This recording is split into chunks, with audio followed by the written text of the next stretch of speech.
hello friends केनेका আছে আপোনালোকে আই hope আপোনালোকে ভাল আছে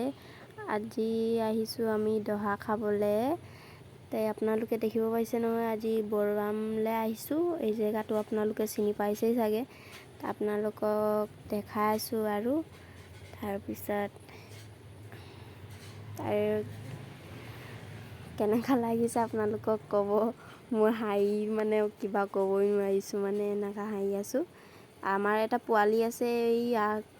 আগত গুছি গলে মানে গাড়ী নিচিনা গৈছে ট্ৰেনকো ফেল কৰি দিব এনেকা গৈছে মানে ৰব আপোনালোকক দেখাইছো ৰাস্তাটো আপোনালোকৰ ভিউটো দেখাইছো কেনেকা লাগিব আপোনালোকে চাই থাকিব মোৰ ভিডিওটো তাৰ পিছত ৰব আপোনালোকক দেখাইছো এয়া আপোনালোকে চাব পাইছে নহয় এয়া এইটা বগান হয় এইটা সব বৰবাম বগান হয় আপোনালোকক কৈছিলো ন মই হেৰি বৰবাম গৈছিলো তেতিয়া আহিলো এতিয়া আৰু মানে গাড়ীত মই ব্লগটো ষ্টাৰ্ট কৰিব নোৱাৰিলো মানুহ আছিল এইকাৰণে লাজ লাগিছিল এইকাৰণে নকৰিলো আপোনালোকে মোৰ ভিডিওটো চাই ভাল পালে তো লাইক আৰু সাবস্ক্ৰাইব কৰি থৈ যাব আপোনাৰ কাৰণে আৰু এটা প্ৰেংক ভিডিও আনি আছো bye bye love you by